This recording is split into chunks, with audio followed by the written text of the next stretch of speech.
Good day mga boss, etong Blackwater Bossing posible nga po magpalitan ng import.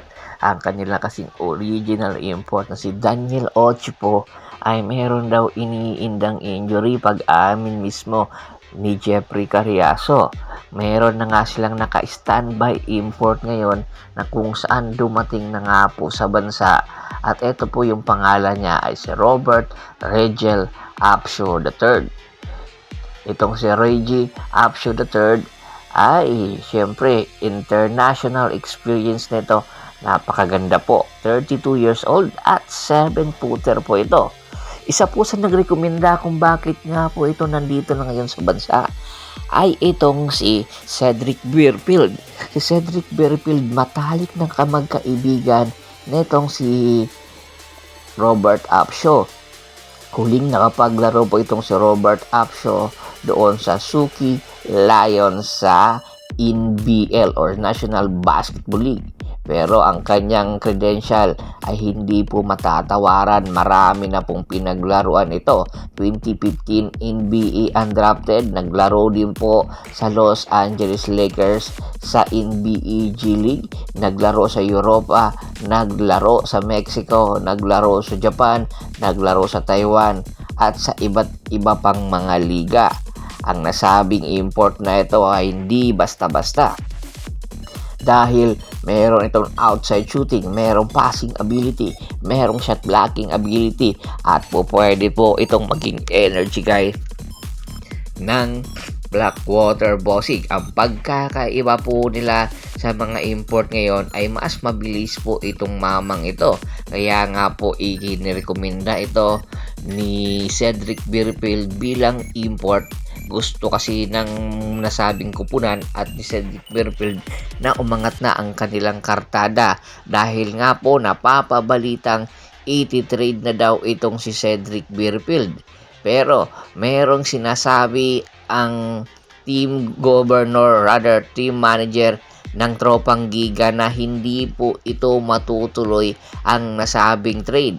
Hindi daw po muna nila aasikasuhin ang nasabing trade na ito at hindi daw nila pakakawalan ang kanilang captain ball na si RR Pugoy. Kung ano man daw yung kumakalat ngayon sa social media ay hindi po totoo na hindi nga daw po nila pakakawalan ito yung si Cedric Beerfield dahil sa artikulo pong isinulat ni Homer Sison, si Cedric Beerfield at itong si RR Pugoy nga po ang nakapakaloob sa possible trade negotiation.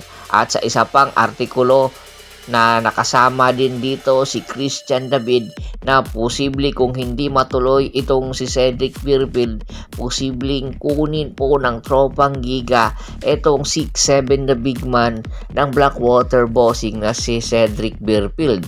Sa nasabing artikulo sinulat ni Homer Sison ay kailangan daw magpalakas ngayon ng Tropang Giga. Paghahanda nga po ito sa pagpapalakas din ng Converge Fiber Xers. Ito ngayon yung mga aksyon na dapat gawin daw ng Tropang Giga. Hindi daw sila magpapahuli dahil talagang nag-a-upgrade itong Converge Fiber Xers. Dahil nga sa pag-a-upgrade na ito, hindi matatawaran din, nagagawa rin daw talaga ng move etong Tropang Giga. At syempre, kung Tropang Giga magpapalakas, asahan din natin ang SMC, particularly ang SMB, nagagawa din ng moves kung sakasakali. Kaya ngayon pa lang itong Tropang Giga inaasinta na nga po ang pagkuha kay Christian David na kung saan ayon sa mga report ay meron daw iniindang injury at limited minutes lang daw ang ibinibigay dito. Hindi kaya paghahanda ito na hindi muna paglaruin ng 100% para nang sa ganon madali na lang makuha ito ng Tropang Giga. At ayon nga kay Homer Sison, ito nga ang si Poy Eram ang posibleng ibigay kapalit nitong si Christian David na kung saan si Poy Eram dito rin po unang nakapaglaro sa PBA sa Blackwater Bossing, kaya dito napansin ang kanyang talento na kung saan nabigyan talaga siya ng pagkakataon na makapaglaro.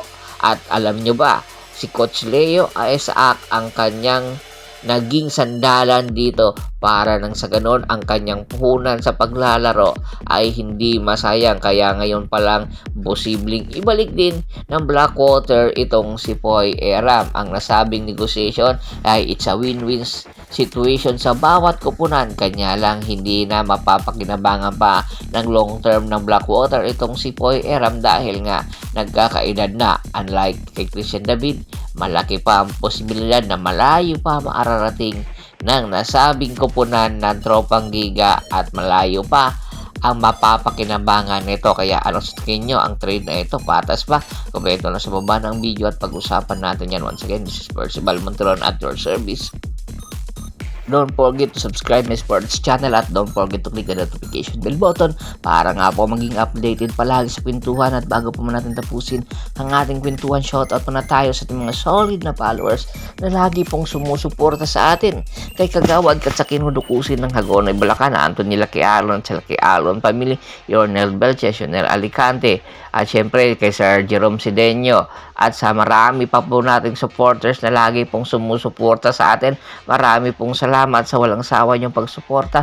Pakibisita na rin po ng Facebook fanpage ko na Hapres PH3 Polgoso at Boss Store para po sa mga karagdagan sports balita. Hanggang sa muling kwentuhan, maraming salamat po.